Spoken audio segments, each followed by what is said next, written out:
ਇਹ ਵਾਹਿਗੁਰੂ ਜੀ ਕਾ ਖਾਲਸਾ ਵਾਹਿਗੁਰੂ ਜੀ ਕੀ ਫਤਿਹ। ਨਿਜ ਸਾਹਿਬ ਵਾਹਿਗੁਰੂ ਜੀ ਕਾ ਖਾਲਸਾ ਵਾਹਿਗੁਰੂ ਜੀ ਕੀ ਫਤਿਹ ਜੀ। ਹਾਂਜੀ ਵਾਹਿਗੁਰੂ ਜੀ ਕਾ ਵਾਹਿਗੁਰੂ ਜੀ ਕਾ ਖਾਲਸਾ ਬਾਬਾ ਜੀ ਵਾਹਿਗੁਰੂ ਜੀ ਕਾ ਖਾਲਸਾ ਵਾਹਿਗੁਰੂ ਜੀ ਕੀ ਫਤਿਹ। ਵਾਹਿਗੁਰੂ ਜੀ ਕੀ ਫਤਿਹ। ਵੀਰ ਜੀ ਵਾਹਿਗੁਰੂ ਜੀ ਖਾਲਸਾ ਵਾਹਿਗੁਰੂ ਫਤਿਹ ਜੀ। ਵੀਰ ਜੀ ਵਾਹਿਗੁਰੂ ਖਾਲਸਾ ਵਾਹਿਗੁਰੂ ਫਤਿਹ ਵੀਰ ਜੀ। ਵਾਹਿਗੁਰੂ ਜੀ ਕਾ ਖਾਲਸਾ ਵਾਹਿਗੁਰੂ ਜੀ ਕੀ ਫਤਿਹ ਜੀ। ਵਾਹਿਗੁਰੂ ਜੀ ਕੀ ਫਤਿਹ। ਵਾਹਿਗੁਰੂ ਜੀ ਕਾ ਖਾਲਸਾ ਵਾਹਿਗੁਰੂ ਜੀ ਕੀ ਫਤਿਹ। ਸਾਧ ਸੰਗਤ ਜੀ ਵਾਹਿਗੁਰੂ ਜੀ ਕਾ ਵਾਹਿਗੁਰੂ ਜੀ ਖਾਲਸਾ ਕਾ ਖਾਲਸਾ ਵਾਹਿਗੁਰੂ ਜੀ ਕੀ ਫਤਿਹ। ਵਾਹਿਗੁਰੂ ਜੀ ਕੀ। ਕਰੀਏ ਸ਼ੁਰੂ ਗੋਰਕੀ ਸਾਹਿਬ। ਹਾਂਜੀ ਸ਼ੁਰੂ ਕਰੋ ਜੀ। ਅੱਜ ਆਪਾਂ 1105 1105 ਗੁਰੂ ਗ੍ਰੰਥ ਸਾਹਿਬ ਦੇ 1105 ਅੰਕ ਤੋਂ ਗਿਆਨ ਸ਼ੁਰੂ ਕਰ ਰਹੇ ਹਾਂ ਜੀ। ਇਸ ਤੋਂ ਪਹਿਲਾਂ ਜਿਹੜਾ ਹੈਗਾ ਉਹ ਇਹ ਕਬੀਰ ਜੀ ਦੇ ਸ਼ਬਦ ਹੈ। ਆਪਾਂ ਨੇ ਜਿਹੜਾ ਹੈਗਾ ਭਗਤਾਂ ਦੀ ਬਾਣੀ ਲੈ ਰਹੇ ਹਾਂ ਸਾਰੀ ਸੀਰੀਅਲ ਵਾਈਜ਼ ਸ਼ੁਰੂ ਤੋਂ ਭਗਤਾਂ ਦੀ ਬਾਣੀ ਲੈ ਰਹੇ ਹਾਂ। 1105 ਅੰਕ ਤੱਕ ਪਹੁੰਚ ਗਏ ਹਾਂ, ਮਾਲਕ ਨੇ ਮਿਹਰ ਕੀਤੀ ਹੈ। ਅਤੇ ਹੁਣ ਜਿਹੜਾ ਹੈਗਾ ਆਪਾਂ ਇਸ ਤੋਂ ਪਹਿਲਾਂ ਜਿਹੜਾ ਸੀਗਾ ਸ਼ਬਦ, ਇਹ ਜਿਹੜਾ ਸ਼ਬਦ ਹੈ 9ਵਾਂ ਨੰਬਰ ਹੈ, ਉਹ 8ਵਾਂ ਨੰਬਰ ਸੀਗਾ, ਥੱਲੇ ਨੰਬਰ ਪਾਇਆ ਹੁੰਦਾ। ਇਹਦੇ ਵਿੱਚ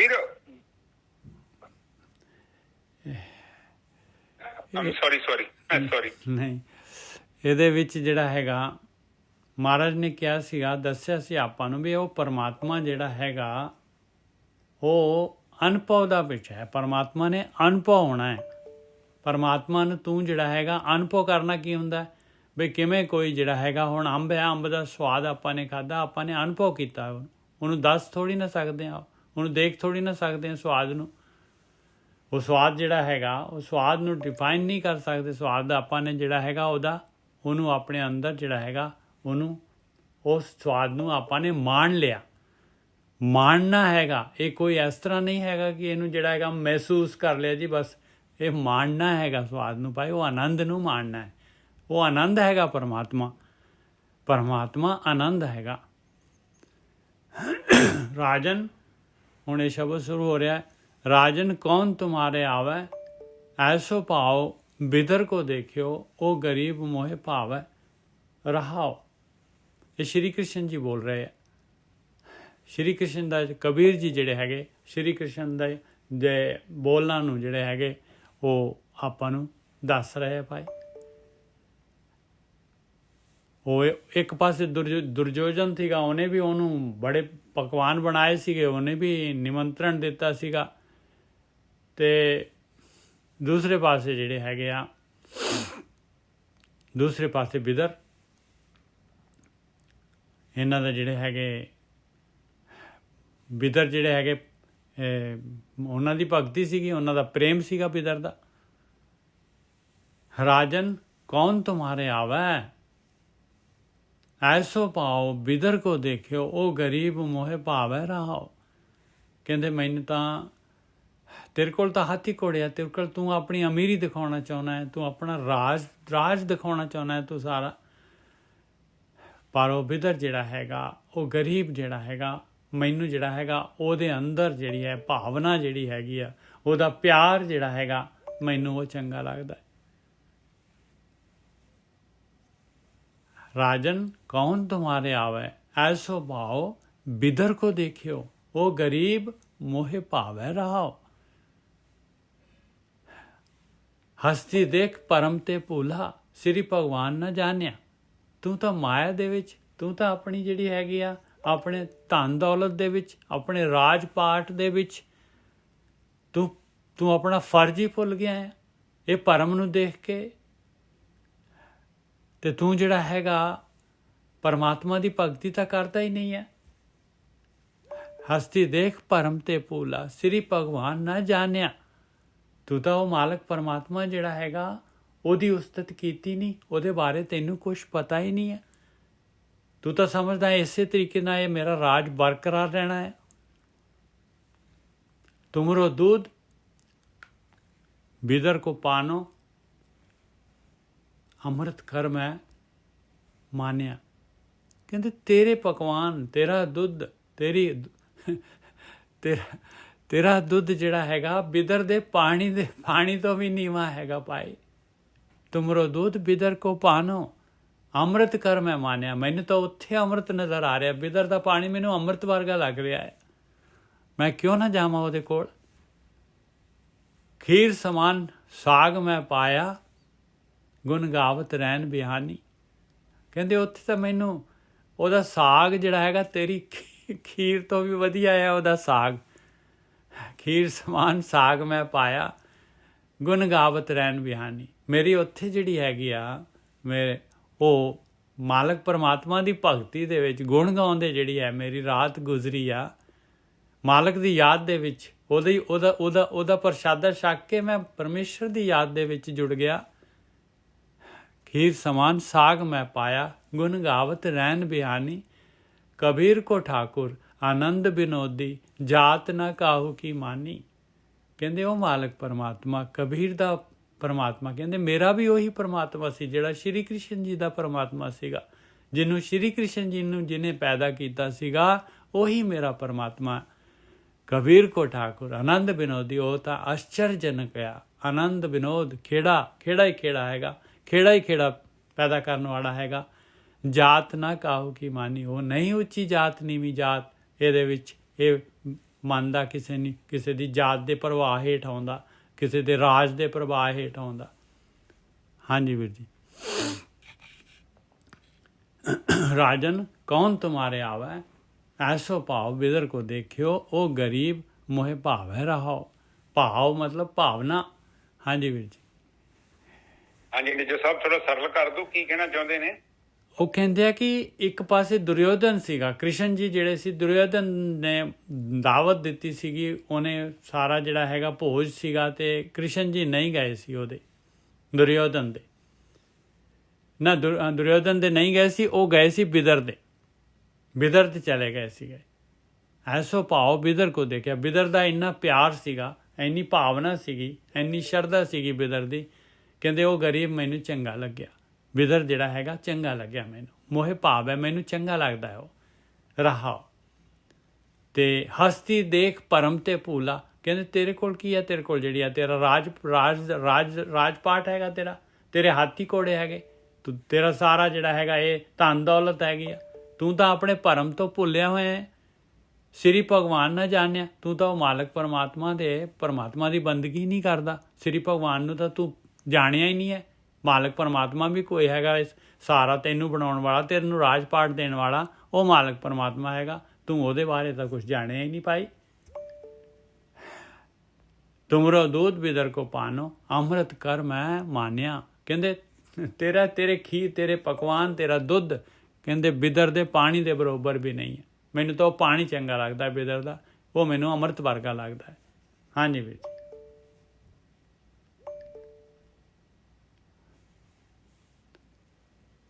ਠੀਕ ਹੈ ਜੀ। ਹੁਣ ਸਾਧ ਸੰਗਤ ਜੀ ਇਹ ਸਾਨੂੰ ਇਸ਼ਾਰਾ ਕਰਦੇ ਨੇ, ਸਾਨੂੰ ਸਮਝਾ ਰਹੇ ਨੇ ਆਪਾਂ ਬਿਦਰ ਦੀ ਗੱਲ ਤੇ ਛੱਡ ਦਈਏ, ਬਿਲਕੁਲ ਦੀ ਗੱਲ ਵੀ ਛੱਡ ਦਈਏ। ਬਿਲਕੁਲ ਸਹੀ ਹੈ। ਹਾਂ, ਇਹ ਗੱਲ ਬਿਲਕੁਲ ਸਾਡੇ ਤੇ ਪੁਆਇੰਟ ਕਰ ਰਹੇ ਨੇ। ਕੋਈ ਵੀ ਚੀਜ਼ ਅਜਿਹੀ ਅਰਪਣ ਕਰਦੇ ਪਏ ਆ ਉਹ ਤਾਂ ਹੀ ਕਬੂਲ ਹੁੰਦੀ ਆ ਜੇਕਰ ਸਾਡੀ ਹੱਡਾਂ ਦੀ ਕਮਾਈ ਹੈਗੀ ਹੈ, ਮਿਹਨਤ। ਕਿਉਂਕਿ ਉਹ ਕਹਿੰਦੇ ਕਿ ਉਹਦਾ ਦੁੱਧ ਵੀ ਜਿਹੜਾ ਹੈ ਉਹ ਬਿਦਰ ਦੇ ਪਾਣੀ ਦੇ ਬਰਾਬਰ ਨਹੀਂ ਹੈਗਾ। ਹਾਂ, ਕਿਉਂਕਿ ਉਹ ਜੇ ਆਪਾਂ ਦਾਨ ਦੂਣ ਕਰਦੇ ਵੀ ਪਏ ਆ ਤੇ ਉਹ ਅਸੈਪਟੇਬਲ ਨਹੀਂ ਹੈਗਾ ਪਰਮਾਤਮਾ ਦੇ ਦਰ ਤੇ, ਕਿਉਂਕਿ ਉਹ ਪੈਸਾ ਕਿੱਥੋਂ ਆਇਆ। ਬੜਾ ਇੰਪੋਰਟੈਂਟ ਹੈ। ਵੇਖੋ ਆਪਣੇ ਧਰਮ 'ਚ ਕਿੱਦਾਂ ਲੋਕੀ ਕਈ ਕਰੀ ਜਾਂਦੇ ਆ, ਪਰ ਉਹ ਜਿਹੜਾ ਕਰਦੇ ਤੇ ਹੈਗੇ ਆ, ਫਿਰ ਉਹ ਪੈਸੇ ਦਾ ਪ੍ਰਯੋਗ ਵੀ ਕਿੱਥੇ ਹੋ ਰਿਹਾ ਵਾ। ਬਿਲਕੁਲ ਕਈ ਜਗ੍ਹਾ ਤੇ ਪ੍ਰਯੋਗ ਤਾਂ ਹੀ ਨਹੀਂ ਹੋ ਰਿਹਾ। ਉਹ ਪੈਸੇ ਉਹ ਸਭ ਉਹੀ ਖਾਈ ਖੁਈ ਜਾਂਦੇ ਆ ਜਿਹੜੇ ਮਾੜੀ ਬਿਰਤੀ ਦੇ ਬੰਦੇ ਆ। ਪਰ ਜਦੋਂ ਤੁਸੀਂ ਚੰਗਾ ਦਾਨ ਕਰੋਗੇ ਉਹ ਨੈਚੁਰਲੀ ਹੀ ਚੰਗੀ ਜਗ੍ਹਾ ਜਾਵੇਗਾ। ਨਿੱਜਰ ਸਾਹਿਬ ਬਿਲਕੁਲ ਉਸ ਪੈਸੇ ਨਾਲ ਕਲਿਆਣ ਨਹੀਂ ਹੋ ਸਕਦਾ। ਆਪ ਨੋਟਿਸ ਕੀਤਾ ਕਿਤੇ ਗੁਰੂ ਗ੍ਰੰਥ ਸਾਹਿਬ ਦੇ ਵਿੱਚ ਜਿਹੜੇ ਨਾਂ ਤੇ ਲੋਕੀ ਪੈਸਾ ਇਕੱਠਾ ਕਰ ਰਹੇ ਆ, ਜਾਂ ਇੱਥੇ ਮੰਦਿਰ ਹੈਗੇ ਨੇ, ਜਾਂ ਕੋਈ ਵੀ ਜਗ੍ਹਾ ਹੈਗੀ ਆ, ਜੇਕਰ ਉਹ ਗਲਤ ਪੈਸਾ ਨਾ ਇਸੇ ਕਰਕੇ ਉਹ ਸਹੀ ਜਗ੍ਹਾ ਤੇ ਨਹੀਂ ਜਾ ਰਿਹਾ, ਉਹਦੇ ਨਾਲ ਕਲਿਆਣ ਨਹੀਂ ਹੋ ਸਕਦਾ ਕਿਸੇ ਦਾ। ਕਿਉਂਕਿ ਪੈਸੇ 'ਚ ਦਮ ਨਹੀਂ ਹੈਗਾ।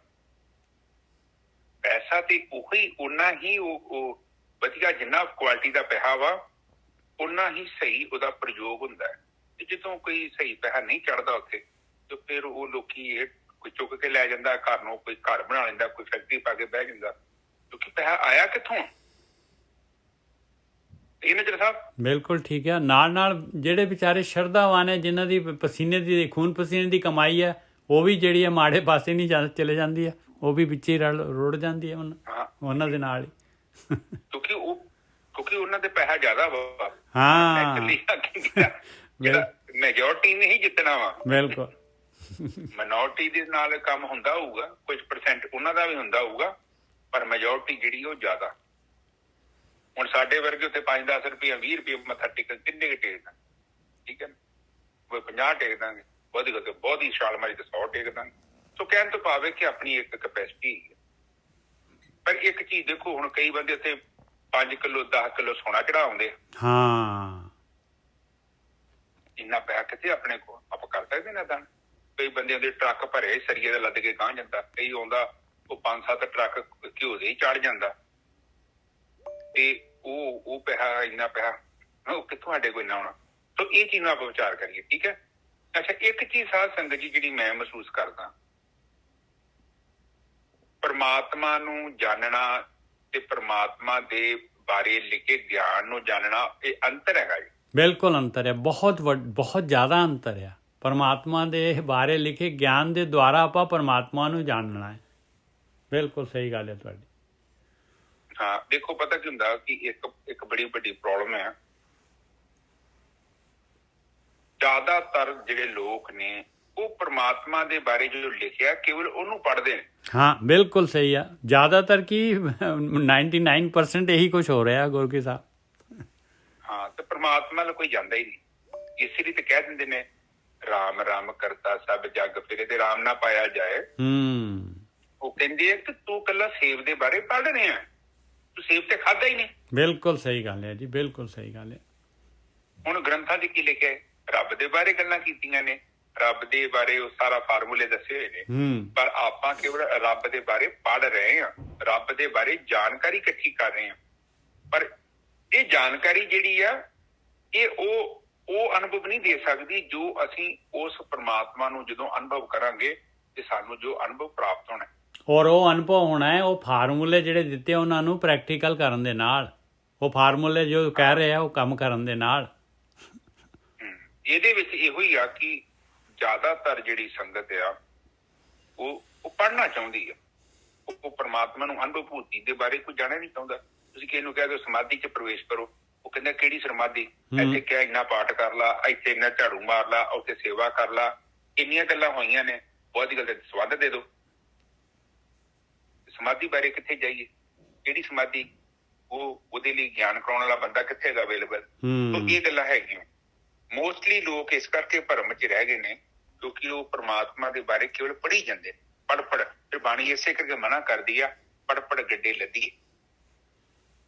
ਫਿਰ ਬਾਣੀ ਕਹਿੰਦੀ ਆ ਕਿ ਹਰ ਕਾ ਨਾਮ ਨਾ ਜਪਤ ਗਵਾਰਾ, ਕਿਆ ਸੋਚੇ 12 ਉਹ ਤੋਕੇ ਗਿਨੇ ਜੈਸਾ ਪਹਿਲੀ ਤੋਕੇ। ਹਾਂਜੀ, ਉਹਦਾ ਹੈਗਾ ਕਿਆ ਪੜ੍ਹੀਏ ਕਿਆ ਗੁਣੀਏ। ਕਹਿੰਦੇ ਕਿ ਤੂੰ ਹਾਲੇ ਪੜ੍ਹੀ ਜਾ ਰਿਹਾ ਤੇ ਇਹਨੂੰ ਵਿਚਾਰੀ ਜਾ ਰਿਹਾ, ਇਹਦੇ 'ਚੋਂ ਗੁਣ ਕੱਢੀ ਜਾ ਰਿਹਾ। ਕਿਆ ਪੜ੍ਹੀਏ ਕਿਆ ਗੁਣੀਏ, ਕਿਆ ਵੇਦ ਪੁਰਾਣਾ ਸੁਣੀਏ, ਪੜ੍ਹੇ ਸੁਣੇ ਕਿਆ ਹੋਈ, ਜੋ ਸਹਿਜ ਨਾ ਮਿਲੇ ਸੋਈ। ਹਰ ਕਾ ਨਾਮ ਨਾ ਜਪਸ ਗਵਾਰਾ, ਕਿਆ ਸੋਚੇ ਬਾਰੰਬਾਰਾ। ਰਹਾਓ। ਹਾਂਜੀ ਵੀਰ ਜੀ। ਕਿ ਤੂੰ ਜਦ ਤੱਕ ਉਸ ਸ਼ਕਤੀ ਨੂੰ ਅਨੁਭਵ ਨਹੀਂ ਕਰੇਗਾ, ਕੇਵਲ ਉਹਦੇ ਬਾਰੇ ਪੜ੍ਹਨ ਦੇ ਨਾਲ ਤੇਰਾ ਮਸਲਾ ਹੱਲ ਨਹੀਂ ਹੋਣਾ। ਕਿਉਂਕਿ ਦੇਖੋ ਹੁਣ ਇੱਕ ਆਪਣੇ ਕੋਲ ਕਿਤਾਬ ਹੈ, ਉਹ ਕਿਤਾਬ ਹੈਗੀ ਸੇਬ ਦੇ ਬਾਰੇ। ਇੱਕ ਸਿੰਪਲ ਜੀ ਗੱਲ ਕਰਦਾ, ਕਿਤਾਬ ਹੈਗੀ ਸੇਬ ਦੇ ਬਾਰੇ। ਸੇਬ ਦੇ ਵਿੱਚ ਫਲਾਣੇ ਵਿਟਾਮਿਨ ਨੇ, ਪ੍ਰੋਟੀਨ ਨੇ, ਉਹ ਖਾਣ ਦੇ ਨਾਲ ਕੀ ਸਾਨੂੰ ਮਿਲੂਗਾ, ਸਾਡੇ ਸਰੀਰ 'ਚ ਕੀ ਫਰਕ ਪਊਗਾ। ਤੇ ਆਪਾਂ ਕਿਤਾਬ ਪੜ੍ਹੀ ਜਾਈਏ, ਸੇਬ ਕੋ ਜਾਈਏ ਨਾ, ਤੇ ਕਿੱਥੋਂ ਮਸਲਾ ਹੱਲ ਹੋਊਗਾ? ਹੁਣ ਕਿਤਾਬ ਪੜ੍ਹ ਕੇ ਗੁਰੂ ਗ੍ਰੰਥ ਸਾਹਿਬ ਪੜ੍ਹ ਲਈਏ ਜਾਂ ਹੋਰ ਕੋਈ ਗ੍ਰੰਥ ਪੜ੍ਹ ਲਈਏ, ਉਹ ਸਾਨੂੰ ਉਸ ਮਾਰਗ ਵੱਲ ਲੈ ਕੇ ਜਾਣ ਵਾਸਤੇ ਕਹਿ ਰਹੀ ਹੈ ਬਾਣੀ। ਫਿਰ ਆਪਾਂ ਉਹ ਮਾਫ ਕਰਨਾ, ਉਹ ਪ੍ਰੋਟੀਨ ਆ ਜਾਣਗੇ ਆਪਣੇ ਅੰਦਰ, ਆਪਣੀ ਤੰਦਰੁਸਤੀ ਬਣ ਜੂਗੀ।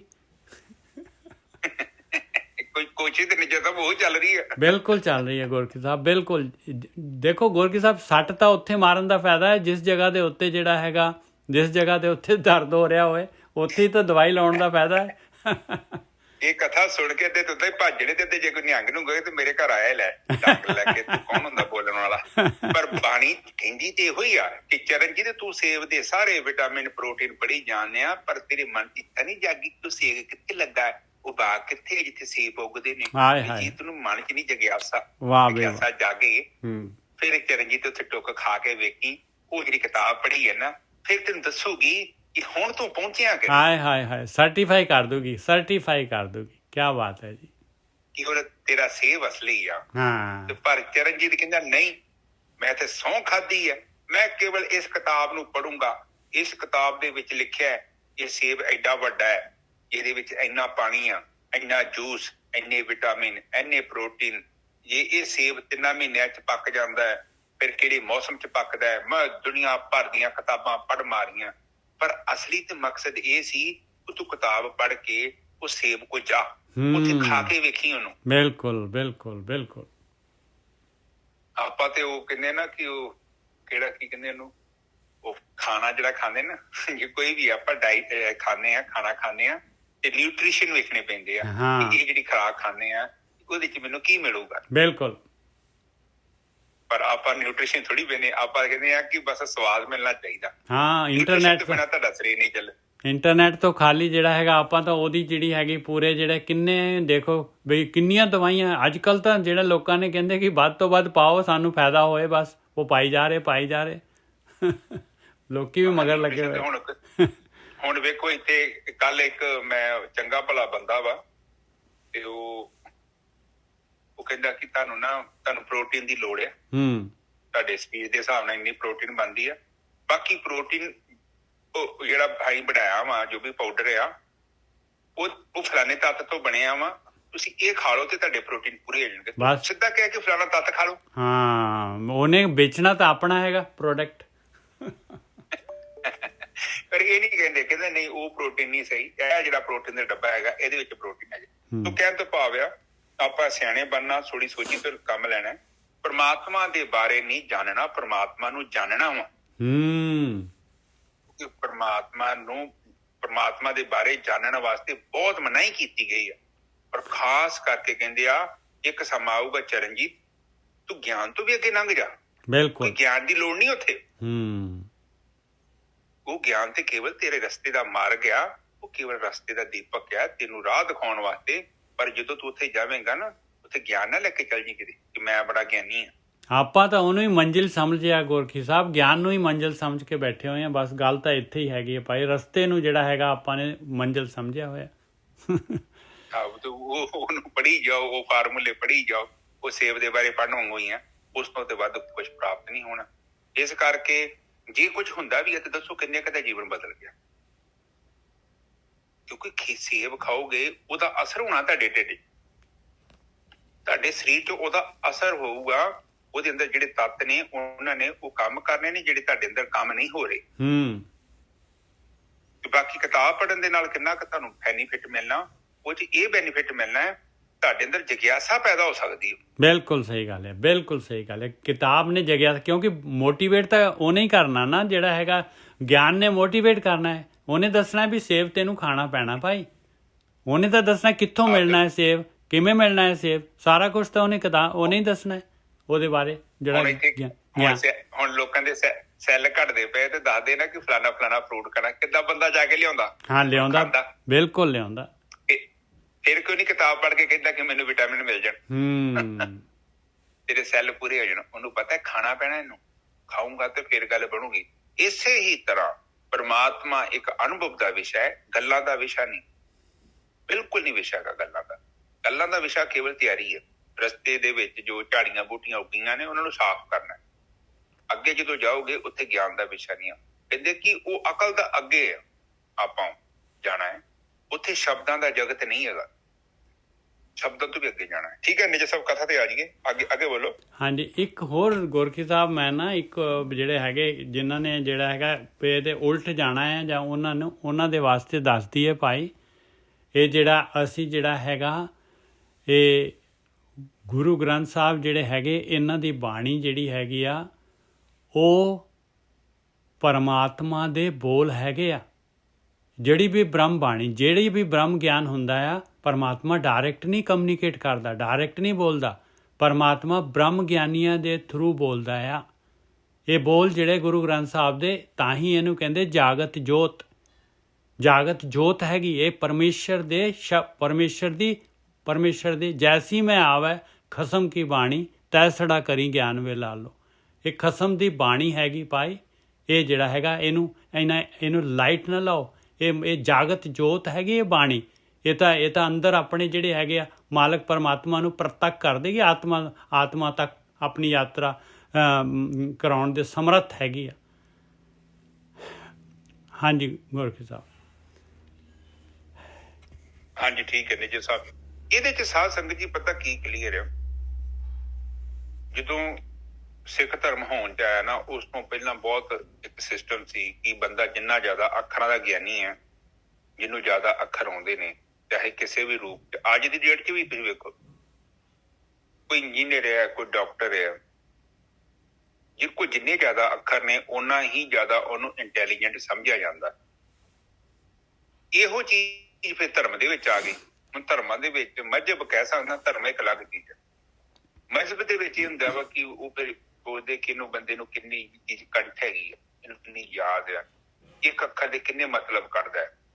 ਪਰ ਬਾਣੀ ਕਹਿੰਦੀ ਆ ਅਵਰ ਉਪਦੇਸ਼ੇ ਆਪ ਨਾ ਕਰੇ, ਆਵਤ ਜਾਵਤ ਜਨਮੇ ਮਰੇ। ਸਿਰਫ ਕਹਿੰਦੀ ਬਾਣੀ ਫੇਰ ਕਹਿੰਦੀ ਆ ਗੱਲੀ ਅਸੀਂ ਚੰਗੀਆਂ ਆਚਾਰੀ ਬੁਰੀਆਂ। ਫਿਰ ਅੱਗੇ ਫੇਰ ਕਹਿੰਦੇ ਨੇ ਕਿ ਸੱਚ ਤੋਂ ਅੱਗੇ ਕੀ ਆ, ਕਹਿੰਦੇ ਆਚਾਰ। ਫਿਰ ਕਹਿੰਦੇ ਆਚਾਰ ਕਿੱਥੋਂ ਹੋਣੇ ਆ, ਕਹਿੰਦੇ ਨਾਮ ਤੋਂ ਬਿਨਾਂ ਨਹੀਂ ਹੋਣੇ। ਇਹ ਚੀਜ਼ਾਂ ਵੇਖੋ ਆਪਸ ਦੇ ਵਿੱਚ ਇੱਕ ਦੂਜੇ ਨਾਲ ਟਕਰਾਉਂਦੀਆਂ ਨੇ। ਜਿੰਨਾ ਚਿਰ ਤੱਕ ਆਪਾਂ ਇਹਨਾਂ ਚੀਜ਼ਾਂ ਦੇ ਅਨੁਕੂਲ ਆਪਾਂ ਆਪਣੇ ਆਪ ਨੂੰ ਨਹੀਂ ਲੈ ਕੇ ਜਾਂਦੇ, ਉਨਾ ਚਿਰ ਤੱਕ ਸਾਡੇ ਜੀਵਨ 'ਚ ਪਰਿਵਰਤਨ ਨਹੀਂ ਹੋਣਾ। ਹੁਣ ਤੁਸੀਂ ਦੇਖੋ ਬਾਹਰ ਦੇ ਨਹਾਉਣ ਨੂੰ ਕਿੰਨਾ ਰਿਜੈਕਟ ਕੀਤਾ ਗਿਆ ਬਾਣੀ ਦੇ ਵਿੱਚ। ਇਹ ਨਹੀਂ ਕਹਿੰਦੇ ਕਿ ਨਾ ਨਹਾਓ ਜਾ ਕੇ ਕੋਈ ਪ੍ਰੋਬਲਮ ਥੋੜੀ, ਨਹਾਉਣ ਤੋਂ ਕਿਹੜੀ ਗੱਲ, ਆਪਾਂ ਕੋਈ ਰੋਕਣ ਦੀ ਗੱਲ ਥੋੜੀ ਹੋਈ ਆ। ਪਰ ਉਹਦੇ ਵਿੱਚ ਬਾਣੀ 'ਚ ਕਿਹਾ ਵਾ, ਬਾਣੀ 'ਚ ਕੀ ਵੇਖੋ ਕਿ ਜਿਹੜਾ ਡੱਡੂ ਆ ਉਹ ਪਾਣੀ 'ਚ ਰਹਿੰਦਾ, ਮੱਛੀ ਪਾਣੀ 'ਚ ਰਹਿੰਦੀ ਆ, ਉਹ ਕਿਉਂ ਨੀ ਬ੍ਰਹਮ ਗਿਆਨੀ ਬਣ ਜਾਂਦੀ? ਫਿਰ ਕਹਿੰਦਾ ਜਿਹੜਾ ਖੋਤਾ ਵਾ ਉਹਦਾ ਸੁਰ ਬਹੁਤ ਵਧੀਆ, ਉਹ ਸੁਰ ਲਾਉਂਦਾ ਹੈ, ਉਹ ਕਿਉਂ ਨੀ ਬ੍ਰਹਮ ਗਿਆਨੀ ਹੋ ਜਾਂਦਾ? ਤੋ ਇਹ ਚੀਜ਼ਾਂ ਜਿਹੜੀਆਂ ਸਾਨੂੰ ਬਾਣੀ 'ਚ ਬੜੀਆਂ ਸ਼ਕਤੀ ਦੇ ਨਾਲ ਸਮਝਾਈਆਂ ਨੇ। ਹੁਣ ਵੀ ਵੇਖੋ ਉਹ ਬਾਣੀ 'ਚ ਆਪਾਂ ਨੂੰ ਇਹ ਸਮਝਾ ਰਹੇ ਨੇ ਕਿ ਇੱਕ ਤਰਫ ਖੀਰ ਪਈ ਆ, ਇੱਕ ਤਰਫ ਉਹ ਇੱਕ ਆਮ ਆਦਮੀ ਆ ਜਿਹਦੀ ਨੇਕ ਕਮਾਈ ਆ, ਥੋੜੇ ਜਿਹੇ ਪੈਸੇ ਵੀ ਲੈ ਕੇ ਜਾਂਦਾ ਹੈ ਨਾ, ਉਹਦੇ 'ਚ 1-2 ਰੁਪਈਆ ਆਪਣੀ ਦਿੰਦਾ ਹੈ, ਵੰਡਦਾ ਹੈ, ਤੇ ਇਹ ਉਹਦੀ ਕੀਮਤ ਆ, ਕਿਉਂਕਿ ਉਹਨੇ ਆਪਣੇ ਹਿੱਸੇ ਕਿਉਂ ਦਿੱਤਾ। ਤੇ ਇੱਕ ਬੰਦੇ ਨੇ ਲੋਕਾਂ ਦਾ ਖੋਹ ਕੇ ਉਹਦੇ 'ਚੋਂ ਦੇ ਦਿੱਤਾ, ਉਹਦੀ ਕੀਮਤ ਨਹੀਂ ਆ। ਪ੍ਰਕਿਰਤੀ ਨਹੀਂ ਲਾਇਕ ਕਰਦੀ ਉਹਨੂੰ। ਪ੍ਰਕਿਰਤੀ ਕਹਿੰਦੀ ਕਿ ਤੂੰ ਇਹ ਭਾਵੇਂ ਪਾਣੀ ਲੈ ਆ, ਪਰ ਤੂੰ ਆਪਣੇ ਕੋਲੋਂ ਲਿਆ ਕੇ ਜੇ ਤੇਰਾ ਹੈਗਾ ਤਾਂ ਹੀ ਮਜ਼ਾ ਹੈ। ਨਿੱਜਰ ਸਾਹਿਬ ਬਿਲਕੁਲ ਬਿਲਕੁਲ ਠੀਕ ਹੈ। ਜ਼ਿਆਦਾ ਕੁਆਂਟਿਟੀ ਦਾ ਮਤਲਬ ਨਹੀਂ ਹੈਗੀ, ਕਿਉਂਕਿ ਪ੍ਰਕਿਰਤੀ ਨੂੰ ਥੋੜੀ ਆਪਾਂ ਬੇਵਕੂਫ ਬਣਾ ਸਕਦੇ ਹਾਂ, ਪਰ ਲੋਕੀ ਏਦਾਂ ਕਰਦੇ ਆ। ਪ੍ਰਕਿਰਤੀ ਇਹ ਕਹਿੰਦੀ ਆ ਕਿ ਜਿੱਥੇ ਤੂੰ ਖਲੋਤਾ ਹੈ, ਤੂੰ ਡਿਊਟੀ ਜੋ ਕਰ ਰਿਹਾ, ਤੈਨੂੰ ਜੋ ਤੇਰੀ ਜੌਬ ਮਿਲੀ ਆ, ਤੂੰ ਉਹਨੂੰ ਇਮਾਨਦਾਰੀ ਨਾਲ ਨਿਭਾ। ਪ੍ਰਕਿਰਤੀ ਇਹੋ ਚਾਹੁੰਦੀ ਆ। ਉਹ ਕਹਿੰਦੀ ਤੈਨੂੰ ਲੋੜ ਹੀ ਨਹੀਂ ਆ ਪੰਗੇ ਲੈਣ ਦੀ, ਤੂੰ ਆਪਣੀ ਡਿਊਟੀ ਨੂੰ ਪੂਰਾ ਕਰ। ਪਰ ਬੰਦਾ ਕਿੱਥੇ ਡਿਊਟੀ ਕਰਨਾ ਚਾਹੁੰਦਾ? ਬੰਦਾ ਨਹੀਂ ਕਰਨਾ ਚਾਹੁੰਦਾ। ਬੰਦਾ ਡਿਊਟੀ ਤੇ ਨਹੀਂ ਧਿਆਨ ਨਾਲ ਕੰਮ ਕਰੇਗਾ, ਫਿਰ ਗੁਰਦੁਆਰੇ ਜਾ ਕੇ ਉੱਥੇ ਜਾਂ ਮੰਦਿਰ 'ਚ ਜਾ ਕੇ ਜਾਂ ਮਸਜਿਦ 'ਚ ਜਾ ਕੇ ਉੱਥੇ ਆਪਣੇ ਆਪ ਨੂੰ ਧਾਰਮਿਕ ਸਾਬਤ ਕਰਨ ਦੀ ਕੋਸ਼ਿਸ਼ ਕਰਦਾ। ਅਸਲ 'ਚ ਉਹਦਾ ਧਰਮ ਪਤਾ ਕੀ ਆ? ਜੋ ਉਹਨੂੰ ਜੌਬ ਮਿਲੀ ਉਹਨੂੰ ਇਮਾਨਦਾਰੀ ਨਾਲ ਕਰਨਾ। ਔਰ ਆਪ ਦੇਖੋ ਕਿੰਨੇ % ਲੋਕ ਨੇ ਜਿਹੜੇ ਉਸ ਚੀਜ਼ ਨੂੰ ਕਰ ਪਾ ਰਹੇ ਨੇ। ਔਖਾ ਕੰਮ ਹੈ, ਬਹੁਤ ਔਖਾ, ਆਸਾਨ ਨਹੀਂ ਹੈ। ਹਾਂ ਇਹ ਵੱਖਰੀ ਗੱਲ ਆ ਕਿ ਮੈਂ ਸਾਰਾ ਦਿਨ ਜੋ ਮਰਜ਼ੀ ਕਰਾਂ ਤੇ ਸ਼ਾਮੀ 10 ਮਿੰਟ ਜਾ ਕੇ ਗੁਰਦੁਆਰੇ ਜਾਂ ਧਾਰਮਿਕ ਸਥਾਨ ਤੇ ਜਾ ਕੇ ਮੈਂ ਧਾਰਮਿਕ ਬਣ ਜਾਵਾਂ, ਉਹ ਬਹੁਤ ਸਸਤਾ ਵਾ, ਬਹੁਤ ਸਸਤਾ ਧਰਮ ਹੈ। ਪਰ ਧਰਮ ਤੇ ਅਸਲ 'ਚ ਹੈ ਕਿ ਜਿਹੜਾ ਮੈਂ ਸਾਰਾ ਦਿਨ ਕੀਤਾ ਹੈ ਨਾ, ਮੈਂ ਉਹ ਕਿੱਦਾਂ ਜੀਵਨ ਬਤੀਤ ਕੀਤਾ। ਉੱਥੇ ਜਾ ਕੇ ਜੋ ਮੈਂ ਕਰ ਰਿਹਾ ਉਹਦੀ ਉਹ ਵੈਲਿਊ ਕੰਪੇਅਰ ਕਰਦੀ ਆ ਪ੍ਰਕਿਰਤੀ। ਪ੍ਰਕਿਰਤੀ ਲਾਈਕ ਥੋੜੀ ਕਰਦੀ ਹੈ ਕਿ ਜਿਹੜੀ ਮੇਰੀ ਡਿਊਟੀ ਹੈ ਮੈਂ ਉੱਥੇ ਸੁੱਤਾ ਹੋਵਾਂ, ਉੱਥੇ ਘਰਾੜੇ ਮਾਰੇ ਹੋਣ, ਕੰਮ ਤੇ ਮੈਂ ਜਾਵਾਂ ਤੇ ਕੰਮ ਕਰਾਂ ਨਾ, ਫਿਰ ਜਾ ਕੇ ਉਹਦੀ ਮੈਨੂੰ ਜਿਹੜੇ ਪੈਸੇ ਮਿਲਣਗੇ ਉੱਥੇ ਜਾ ਕੇ ਮੈਂ ਕੁਝ ਦਾਨ ਕਰ ਆਵਾਂ। ਪ੍ਰਕਿਰਤੀ ਕਹਿੰਦੀ ਹੈ ਕਿ ਜਿਹੜੇ ਤੂੰ ਪੈਸੇ ਲੈ ਕੇ ਆਇਆ ਇਹ ਤੇਰੇ ਕੋਲ ਪੈਸੇ ਆਏ ਕਿੱਥੋਂ? ਪਰ ਪ੍ਰਕਿਰਤੀ ਦੇਖੋ ਤੁਸੀਂ ਕਿਹਨੂੰ ਧੋਖਾ ਦੇ ਸਕਦੇ? ਤੁਸੀਂ ਆਪਣੇ ਆਪ ਨੂੰ ਧੋਖਾ ਦੇ ਸਕਦੇ ਜੋ? ਤੁਸੀਂ ਤੇ ਉੱਥੇ ਵੇਖਣ ਵਾਲੇ ਜੋ। ਪੰਗਾ ਤੇ ਆ ਲੋਕਾਂ ਨੂੰ ਧੋਖਾ ਦੇਣਾ ਤੇ ਅਲੱਗ ਗੱਲ ਆ, ਉਹਨਾਂ ਨੂੰ ਨਹੀਂ ਪਤਾ। ਕਿਸੇ ਨੂੰ ਨਹੀਂ ਪਤਾ, ਪਰ ਤੁਹਾਨੂੰ ਤੇ ਪਤਾ ਨਾ ਪੈਸਾ ਕਿੱਥੋਂ ਆਇਆ। ਬਿਲਕੁਲ, ਆਪਣੀ ਆਤਮਾ ਨੂੰ ਕਿਵੇਂ ਧੋਖਾ ਦੇਵਾਂਗੇ? ਆਤਮਾ ਤਾਂ ਪ੍ਰਤੱਖ ਹੈ ਗੋਰਖੀ ਸਾਹਿਬ। ਉਹਨੂੰ ਤਾਂ ਪਤਾ ਨਾ ਕਿ ਚਰਜੀ ਕਿੱਥੋਂ ਲੈ ਕੇ ਆ ਤੂੰ, ਇਹ ਕੀ ਲੈ ਫਿਰਦਾ। ਫਿਰ ਮਨਾ ਕਰ ਰਹੇ ਨੇ, ਕਹਿੰਦੇ ਨਹੀਂ ਇਹ ਬਾਣੀ ਚ ਅੱਜ ਦਾ ਮਤਲਬ ਇਹੋ ਹੀ ਆ। ਹਾਂਜੀ ਨਜਰ ਸਾਹਿਬ ਅੱਗੇ ਚਲੀਏ। ਖੀਰ ਸਮਾਨ ਸਾਗ ਮੈਂ ਪਾਇਆ, ਗੁਣ ਗਾਵਤ ਰਹਿਣ ਬਿਹਾਨੀ। ਕਹਿੰਦੇ ਮੈਨੂੰ ਤਾਂ ਉਹਦਾ ਸਾਗ ਜਿਹੜਾ ਹੈਗਾ, ਉਹਦੀ ਦਾਲ ਜਿਹੜੀ ਹੈਗੀ, ਜੋ ਵੀ ਉਹਨੇ ਬਣਾਇਆ ਆ, ਤੇਰੀ ਖੀਰ ਨਾਲੋਂ ਵਾਧੂ ਹੈਗਾ ਭਾਈ। ਕਿਉਂਕਿ ਮੇਰੀ ਬਿਰਤੀ ਪਰਮਾਤਮਾ ਦੇ ਨਾਲ ਜੁੜਦੀ ਆ। ਮੇਰੀ ਬਿਰਤੀ ਸਾਰੀ ਰਾਤ ਮੈਂ ਉਹਦਾ ਭੋਜਨ ਖਾ ਕੇ ਮੈਂ ਮਾਲਕ ਦੇ ਨਾਲ ਜੁੜਿਆ ਰਿਹਾ। ਖੀਰ ਸਮਾਨ ਸਾਗ ਮੈਂ ਪਾਇਆ, ਗੁਣ ਗਾਵਤ ਰਹਿਣ ਬਿਹਾਨੀ। ਮੇਰੇ ਤਾਂ ਪਰਮਾਤਮਾ ਦੀ ਬੰਦਗੀ ਕਰਦੇ ਦੀ ਰਾਤ ਗੁਜ਼ਰ ਗਈ। ਕਬੀਰ ਕੋ ਠਾਕੁਰ ਆਨੰਦ ਬਿਨੋਦੀ, ਜਾਤ ਨਾ ਕਾਹੂ ਕੀ ਮਾਨੀ। ਕਹਿੰਦੇ ਉਹ ਮਾਲਕ ਪਰਮਾਤਮਾ, ਉਹ ਤਾਂ ਖੁਸ਼ੀ ਖੇੜਾ ਦੇਣ ਵਾਲਾ ਹੈ ਭਾਈ, ਉਹ ਆਨੰਦ ਦੇਣ ਵਾਲਾ ਹੈ। ਆਨੰਦ ਦਾ ਸੋਮਾ ਹੈਗਾ ਉਹ ਮਾਲਕ ਪਰਮਾਤਮਾ। ਉਹ ਕਿਸੇ ਦੀ ਉੱਚੀ ਜਾਂ ਨੀਵੀਂ ਜਾਤ ਦੇ ਉੱਤੇ ਜਿਹੜਾ ਹੈਗਾ, ਕਿਸੇ ਦੇ ਪ੍ਰਭਾਵ ਥੱਲੇ ਨਹੀਂ ਆਉਂਦਾ ਉਹ ਮਾਲਕ ਪਰਮਾਤਮਾ। ਹਾਂਜੀ ਵੀਰ ਜੀ। ਹਾਂਜੀ ਬਿਲਕੁਲ ਠੀਕ ਹੈ ਜੀ। ਤੇ ਉਹ ਕਹਿੰਦੇ ਕਿ ਖੀਰ ਜਿਹੜੀ ਹੈ ਉਹ ਸਮਾਨ ਹੈ ਸਾਗ ਦੇ, ਤੇ ਹੁਣ ਕਹਿੰਦੇ ਗਾਵਤ ਰਹਿਣੀ ਬਹਾਨੀ। ਕਿ ਮੈਂ ਉਹ ਹੁਣ ਦੇਖੋ, ਜਦੋਂ ਤੁਸੀਂ ਇੱਕ ਸ਼ੁੱਧ ਕਮਾਈ ਦਾ ਨਵਾਲਾ ਆਪਣੇ ਮੂੰਹ ਚ ਪਾਉਂਦੇ ਜੋ ਨਾ, ਤੇ ਤੁਹਾਡਾ ਰੋਮ ਰੋਮ ਖੁਸ਼ ਹੁੰਦਾ। ਤੁਸੀਂ ਇੱਕ ਚੀਜ਼ ਨੂੰ ਨੋਟਿਸ ਕਰੋ, ਤੁਸੀਂ ਨੇਕ ਕਮਾਈ ਦੇ ਨਾਲ ਆਪਣਾ ਪੇਟ ਭਰ ਕੇ ਦੇਖੋ, ਤੁਹਾਡਾ ਮਨ ਸੰਤੁਸ਼ਟ ਹੋਵੇਗਾ, ਕਿਤੇ ਨਹੀਂ ਭਟਕੇਗਾ। ਕਮਾਈ ਬਹੁਤ ਨੇਕ ਆ, ਬਹੁਤ ਅਸਰਦਾਰ ਕਮਾਈ ਆ। ਆਪਣੇ ਇੱਕ ਗੁਰੂ ਸਾਹਿਬ ਨੇ ਨਾ, ਉਹ ਉੱਥੇ ਉਹ ਗਰੀਬ ਦੇ ਘਰ ਰੋਟੀ ਖਾਧੀ। ਉਹ ਫਿਰ ਇੱਕ ਵੇਲੇ ਪਿੰਡ ਦਾ ਅਮੀਰ ਬੰਦਾ ਸੀ, ਉਹਦੇ ਘਰ ਰੋਟੀ ਨਹੀਂ ਖਾਧੀ। ਹਾਂ, ਗੁਰੂ ਨਾਨਕ ਦੇਵ ਜੀ। ਫਿਰ ਰੋਟੀ ਵੇਖੋ, ਇੱਕ ਚ ਲਹੂ ਕੱਢਿਆ, ਇੱਕ ਚ ਦੁੱਧ ਕੱਢਿਆ। ਤੁਹਾਨੂੰ ਸਮਝਾਉਣ ਦੇ ਲਈ ਇਹ ਨਹੀਂ ਕਿ ਰੋਟੀ ਜੋ ਨੱਪ ਕੇ ਨਾ ਦੁੱਧ ਕੱਢਤਾ ਸੀ ਜਾਂ ਲਹੂ ਕੱਢਤਾ ਸੀ। ਉਹਨਾਂ ਸਾਨੂੰ ਇਹ ਸਮਝਾਇਆ ਸੀ ਕਿ ਇਹ ਜਿਹੜੀ ਰੋਟੀ ਹੈ ਇਹ ਬਹੁਤ ਪਵਿੱਤਰ ਹੈ। ਇਹ ਬੰਦਾ ਸਵੇਰ ਦਾ ਕੰਮ ਕਰਨ ਦਿਆ, ਫਿਰ ਜਾ ਕੇ ਥੋੜੇ ਬਹੁਤੇ ਕਮਾਏ ਨੇ, ਟੁੱਟੀ ਭੱਜੀ ਜੋ ਵੀ ਉਹਦੀ ਅਵਸਥਾ ਹੈਗੀ ਆ, ਤੇ ਉਹਦੇ ਬਾਵਜੂਦ ਇਹ ਜੋ ਜੀਵਨ ਬਤੀਤ ਕਰ ਰਿਹਾ ਬੜਾ ਸ਼ੁੱਧ ਹੈਗਾ। ਦੂਜੀ ਤਰਫ ਜਿਹੜਾ ਅਮੀਰ ਬੰਦਾ ਹੈ, ਉਹ ਵੇਖੋ ਉਹਨੂੰ ਕਹਿੰਦੇ ਨੇ ਕਿ ਬਈ ਜੇ ਤੂੰ ਕੰਮ ਤੇ ਕਰਦਾ ਕੋਈ ਨਾ, ਹੁਣ ਕੀ ਤੱਕ ਕਿੱਥੋਂ ਤੇਰੇ ਕੋਲ ਪੈਸੇ ਆ ਰਹੇ ਨੇ, ਅਸਕਰ ਇਨਕਮ ਸੋਰਸ ਕਿੱਥੋਂ ਆ। ਔਰ ਜਿੱਦਾਂ ਦਾ ਜੇ ਤੇਰਾ ਇਨਕਮ ਸੋਰਸ ਸਹੀ ਨਹੀਂ ਹੈ, ਤੇ ਫਿਰ ਉਹ ਜਿਹੜੀ ਉਹਦਾ ਅਸਰ ਤੇਰੀ ਖਾਣੇ ਚ ਹੈਗਾ। ਤੂੰ ਖਾਣਾ ਖਾਊਂਗਾ, ਤੇਰਾ ਖਾਣਾ ਮੈਂ ਵੀ ਖਾਊਂਗਾ, ਤੇ ਮੇਰੀ ਵੀ ਬੁੱਧੀ ਭ੍ਰਿਸ਼ਟ ਹੋ ਜਾਊਗੀ, ਤੇ ਜਿਹੜਾ ਤੂੰ ਵੀ ਖਾਂਦਾ ਤੇਰੀ ਤਾਂ ਹੀ ਉਹ ਬੁੱਧੀ ਭ੍ਰਿਸ਼ਟ ਹੈ। ਬਿਲਕੁਲ ਸਹੀ ਗੱਲ ਹੈ, ਬਹੁਤ ਵਧੀਆ। ਬਿਲਕੁਲ ਤੈਨੂੰ ਗਿਆਨ ਨਹੀਂ ਹੈ। ਤੈਨੂੰ ਜਿਹੜਾ ਤੂੰ ਮਾੜਾ ਖਾਣਾ ਖਾਂਦੇ ਜੋ, ਤੇ ਉਹਦੇ ਨਾਲ ਤੁਹਾਨੂੰ ਚੰਗੇ ਮਾੜੇ ਦਾ ਪਤਾ ਥੋੜੀ ਲੱਗਦਾ। ਉਹਨੇ ਚੰਗੇ ਨੂੰ ਮਾੜਾ ਸਮਝ ਲੈਣਾ ਤੇ ਮਾੜੇ ਨੂੰ ਚੰਗਾ ਸਮਝ ਲੈਣਾ, ਏਦਾਂ ਫਰਕ ਹੋ ਜਾਂਦਾ। ਖਾਣਾ ਬਹੁਤ ਖਤਰਨਾਕ ਹੁੰਦਾ। ਹਾਂਜੀ ਠੀਕ ਹੈ ਜੀ, ਅੱਗੇ ਚੱਲੀਏ। ਹਾਂ, ਇਸ ਤਰ੍ਹਾਂ ਦਾ ਬੋਲ ਵੀ ਆਉਂਦਾ ਨਾ, ਦੇਖੋ ਕਹਿੰਦੇ ਜਿਹਾ ਅੰਨ ਤੇਹਾ ਮਨ। ਬਿਲਕੁਲ ਜਿਹੜਾ ਹੈਗਾ ਇਹ ਤਾਂ ਆਉਂਦਾ ਹੈ। ਜਿੰਨੇ ਦੁਨੀਆ, ਇਹ ਕਬੀਰ ਜੀ ਇੱਕ ਜਗ੍ਹਾ ਕਹਿੰਦੇ ਆ, ਸਵਾਦ ਸਨਾਹ ਟੋਪ ਮਮਤਾ ਕੋ ਕੁਬੁੱਧ ਕਮਾਨ ਚੜਾਈ। ਸਵਾਦ ਸਨਾਹ, ਸਵਾਦ ਤੱਕ ਕਵਚ ਹੈਗਾ। ਇਹ ਭਗਤੀ ਦਾ ਅੰਦਰ ਜਾਣ ਹੀ ਨਹੀਂ ਦਿੰਦਾ। ਇਹ ਕਵਚ ਤੈਨੂੰ ਅੰਦਰ ਵੜਨ ਹੀ ਨਹੀਂ ਦੇਣਾ ਇਹਨੇ। ਇਹ ਸਵਾਦਾਂ ਨੇ, ਤੂੰ ਧਿਆਨ ਸਿਮਰਨ ਕਰ ਹੀ ਨਹੀਂ ਸਕਣਾ, ਵਿਚਾਰ ਤੇਰੇ ਬੰਦ ਹੀ ਨਹੀਂ ਹੋਣੇ। ਸਵਾਦ ਸਨਾਹ ਟੋਪ ਮਮਤਾ ਕੋ, ਮਮਤਾ ਦੀ ਟੋਪੀ ਲਈ ਹੋਈ ਹੈ ਤੂੰ। ਆਹ ਸਾਰਾ, ਆ ਵੀ ਮੇਰਾ, ਆ ਵੀ ਮੇਰਾ, ਆ ਮੇਰਾ ਘਰ, ਆ ਮੇਰੇ ਬੱਚੇ, ਆ ਮੇਰਾ ਫਲਾਨਾ, ਆ ਮੇਰਾ ਟਿਮਕਾ। ਕੁਬੁੱਧ ਕਮਾਨ ਚੜਾਈ। ਔਰ ਕੁਬੁੱਧੀ ਹਰ ਟਾਈਮ ਤੇਰੀ ਜਿਹੜੀ ਹੈਗੀ, ਨੈਗੇਟਿਵਿਟੀ ਤੇਰੇ ਅੰਦਰ ਹਰ ਟਾਈਮ ਰਹਿੰਦੀ ਹੈ। ਇਹ ਕਮਾਨ ਤੇਰੀ ਤੀਰ ਚੜਿਆ ਹੀ ਰਹਿੰਦਾ, ਕੋਈ ਨਾ ਕੋਈ ਤੀਰ ਕੱਢ ਕੇ ਮਾਰਦਾ ਹੀ ਮਾਰਦਾ ਹੈ ਤੂੰ। ਤ੍ਰਿਸ਼ਨਾ ਤੀਰ ਰਹੇ ਘੱਟ ਭੀਤਰ। ਤ੍ਰਿਸ਼ਨਾ ਦੇ ਤੀਰ ਆ ਤੇਰੇ, ਇਉਂ ਗੜ ਲਿਓ ਨਾ ਜਾਈ। ਕਹਿੰਦੇ ਇਸ ਤਰ੍ਹਾਂ ਤਾਂ ਤੇਰੇ ਕੋਲੋਂ ਇਹ ਗੜ ਨਹੀਂ ਲਿਆ ਜਾਣਾ ਪਾਏ। ਇਹ ਜਿਹੜੀ ਗੇਮ ਨਹੀਂ ਜਿੱਤੀ ਜਾਣੀ। ਕਿਉਂ ਲੀਜੇ ਗੜ ਬੰਕਾ ਪਾਈ, ਦੋਵਰ ਕੋਟ ਔਰ ਤੇਵਰ ਖਾਈ। ਇਸ ਤਰ੍ਹਾਂ ਕਬੀਰ ਜੀ ਦੀ ਬਾਣੀ ਹੈਗੀ ਭਾਈ। ਕਿਵੇਂ ਮਨੁੱਖੀ ਜੂਨ ਮਿਲੀ ਹੋਈ ਆ, ਆਹ ਗੇਮ ਪਾਈ ਆ ਮਾਲਕ ਨੇ, ਕਿਵੇਂ ਜਿੱਤੀ ਜਾਏ। ਉਹਦੇ 'ਚ ਹੀ ਆਉਂਦਾ, ਪ੍ਰੇਮ ਪਲੀਤਾ ਸੁਰਤ ਹਵਾਈ, ਗੋਲਾ ਗਿਆਨ ਚਲਾਇਆ।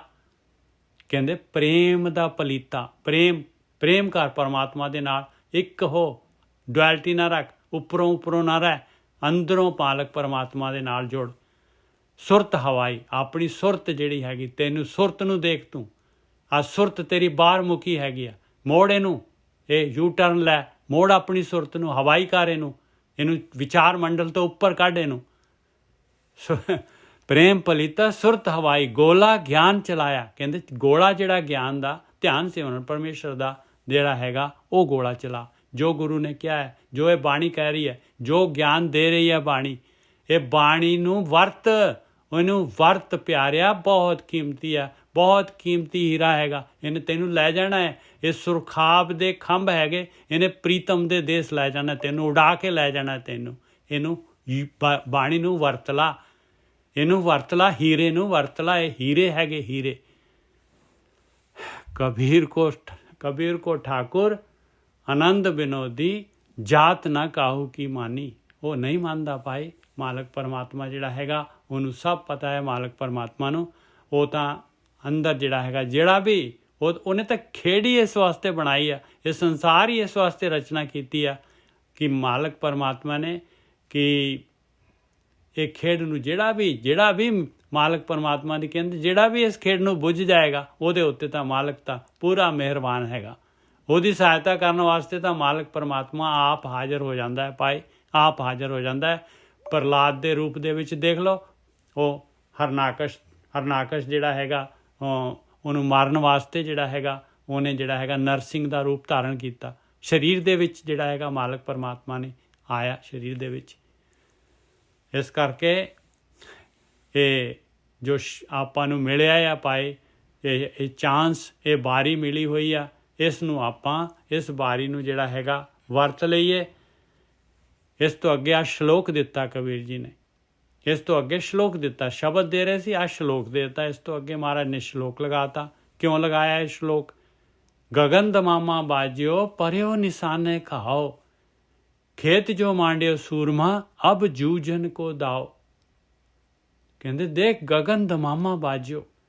ਦਮਾਮਾ ਕਹਿੰਦੇ ਆ ਜਿਹੜਾ ਨਗਾੜਾ ਵਜਾਉਂਦੇ। ਪਹਿਲਾਂ ਜਿਹੜਾ ਹੈਗਾ ਐਵੇਂ ਨਹੀਂ ਯੁੱਧ ਕਰਦੇ ਸੀਗੇ। ਪਹਿਲਾਂ ਜਿਹੜੇ ਥੋੜ੍ਹੇ ਰੂਲਸ ਦੇ ਨਾਲ ਲੜਾਈ ਕਰਦੇ ਸੀਗੇ। ਸੂਰਜ ਛੁਪ ਜਾਂਦਾ ਸੀ, ਲੜਾਈ ਬੰਦ ਕਰ ਦਿੰਦੇ ਸੀਗੇ।